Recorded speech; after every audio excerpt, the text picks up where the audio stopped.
Olá! Hoje nós estamos aqui para mais um vídeo do nosso canal, da Ferreira Souto Imóveis. Vamos bater um papo com Marcelo, contador, advogado, tributarista, que vai responder algumas perguntas dos nossos clientes. Bem-vindo ao nosso canal, Marcelo.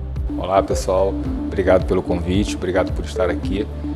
Espero poder sanar algumas dúvidas de vocês e aprender também junto com vocês aqui nesse nosso bate-papo. Então, a nossa primeira pergunta, Marcelo, é qual é o valor ou percentual que a gente deve pagar, que o cliente deve pagar em cima do lucro imobiliário? Antes de responder essa pergunta, a gente precisa primeiramente saber o que é o lucro imobiliário. Então, assim, esse lucro imobiliário ele é apurado da diferença entre o valor que é pago pela compra do imóvel e menos o valor que foi pago de corretagem. Então imagina, por exemplo, você pagou R$500 mil e foi pago ali R$50 mil de corretagem. Então a gente vai partir de um valor de venda de R$450 mil, já abate automaticamente para fins do lucro. Então eu vou pegar o valor dessa venda, menos a corretagem e menos o valor do custo, por quanto que eu comprei esse imóvel lá atrás, por quanto que efetivamente esse imóvel está registrado no meu imposto de renda da pessoa física.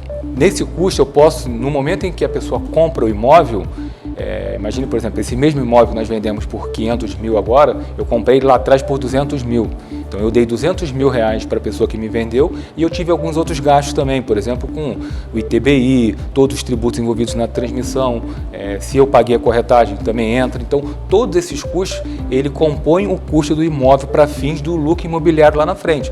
Então é importante que o contribuinte, no momento em que ele adquira esse imóvel, ele também registre todos esses custos que ele teve para fim de saber qual é o custo daquele imóvel para fim de uma futura venda, caso for necessário.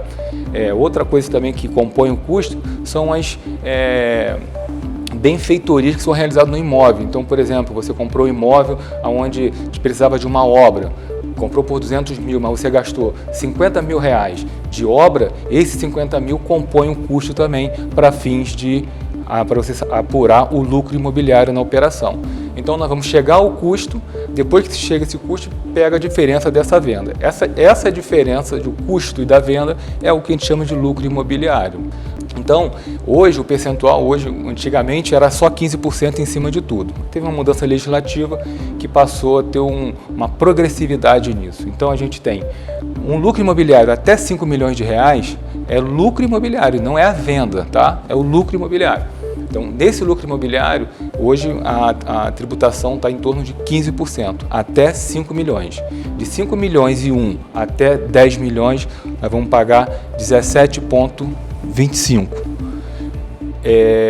De 10 milhões até 20 milhões, nós vamos pagar 20% e acima de 30 milhões, nós vamos pagar 22%.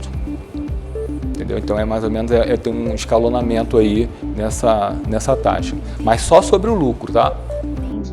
E qual é o prazo que o cliente tem? Uma vez que você apurou o lucro efetivamente, você tem até o último dia útil do mês subsequente para poder realizar esse pagamento. Esse pagamento, nós estamos falando de lucro imobiliário de pessoa física, Então, esse lucro, aí você vai ter que vai ter que casar isso, porque você vai fazer, existe um programinha chamado o AGAP, que é da Receita Federal, que você vai apurar esse lucro. Esse lucro ele é apurado no momento que acontece, Então, a pessoa vendeu lá no final, em setembro. Então, em setembro ele apura isso. Ele vai pagar quando? Ele paga em novembro, em setembro e outubro. Até o último dia de outubro ele tem que pagar esse lucro, esse imposto. Ele paga, só que todas essas informações relacionadas a esse lucro tem que ir para a declaração de imposto de renda da pessoa física depois. Não vai incidir mais imposto porque já incidiu na data lá, mas na declaração de ajuste tem que compor esse valor, tá? Para outros fins. Que aí, de repente, acho que é em outro vídeo que a gente poderia marcar para poder falar sobre isso. Uma dúvida recorrente entre os clientes é, por exemplo, um cliente tem um imóvel, está vendendo esse imóvel, mas ele quer comprar um outro imóvel. Só que antes dele efetuar essa venda, ele já comprou o outro imóvel financiado, Então esse imóvel já está financiado e aí ele vende o anterior. Ele consegue abater essa dívida do financiamento no imóvel que ele comprou agora, aquisição nova? Na realidade, assim, acho que A dúvida é em relação à questão da isenção do IR, né? Se vai ter que pagar IR ou não, né? Então, assim, na realidade, a Receita Federal, ela editou uma norma, que é uma Instrução Normativa 599. Nessa Instrução Normativa, ela fala claramente de que não pode ser feito esse tipo de compensação, né? Você não pode pegar um valor, porque o que a regra fala da isenção que a gente tem relacionada a quando você vende um imóvel residencial e compra outro imóvel residencial. Então a gente está falando dessa isenção, porque tem várias, né? Então nessa isenção especificamente, a Receita Federal entende que só há isenção quando o contribuinte compra um imóvel novo, não para fins de quitação de financiamento já em andamento. Inclusive, a própria IN fala expressamente lá que não pode. Porém, a lei ela não fala nada disso.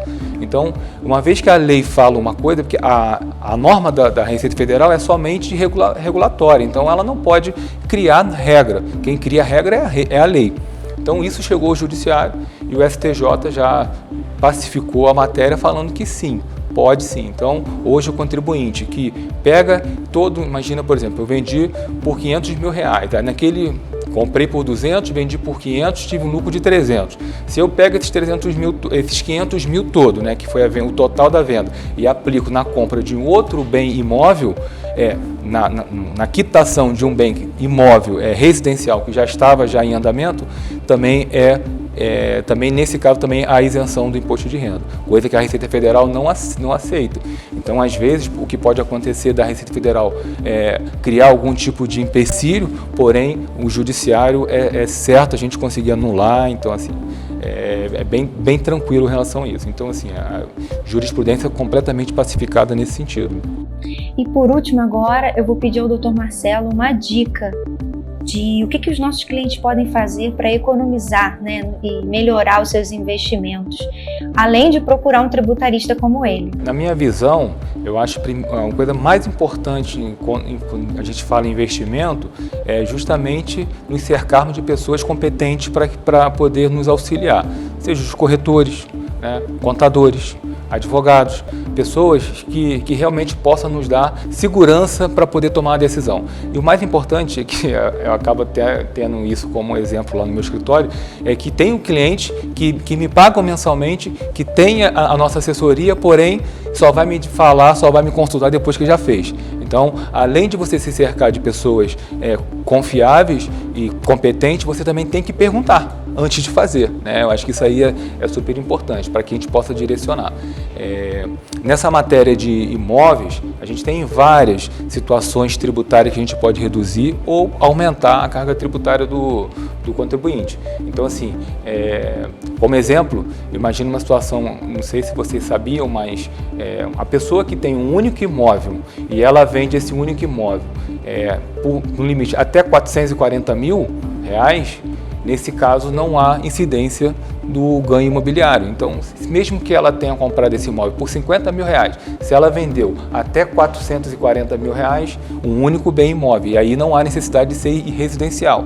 Mas também tem essa regra de ser o único bem imóvel. Só tem um imóvel, uma sala comercial que eu comprei por R$50 mil. Chegou agora alguém interessado, eu vendi por R$500 mil. Tive um lucro de R$450. Nesse caso, há isenção, um lucro de R$350. Nesse caso, há a isenção do imposto. Por quê? Porque o valor da venda não ultrapassou R$440 mil. Então, se o meu cliente me pergunta, por exemplo, ele quer vender, vamos supor que ele pede R$450 mil na compra. Então, poxa, eu vou falar para ele, cara, será que de repente você não consegue pedir 440? Porque por mais que você vai perder 10 aqui, mas só que você vai deixar de pagar em cima do lucro imobiliário que você vai ter efetivamente um ganho. Então, tudo vai valer, nós temos que fazer conta para que a gente consiga efetivamente ter um ganho, entendeu?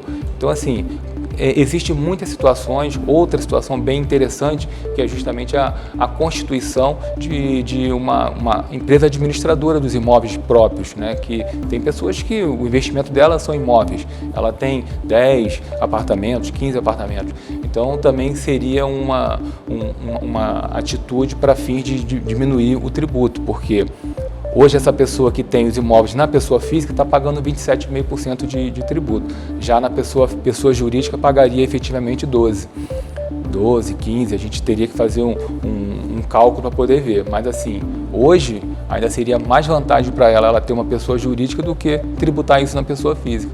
Então, ou seja, existe diversas situações que a gente pode ajudar, né, nessa situação. Então, eu acho que realmente a dica maior é procurar pessoas capacitadas para auxiliá-la. Bem, nossas dúvidas todas respondidas, então agora eu gostaria de agradecer ao Dr. Marcelo por esse bate-papo. Obrigada, Marcelo. Nada, estamos aí, qualquer coisa, qualquer dúvida é só me procurar também através das minhas redes sociais, vou deixar aqui com ela para ela poder divulgar para vocês.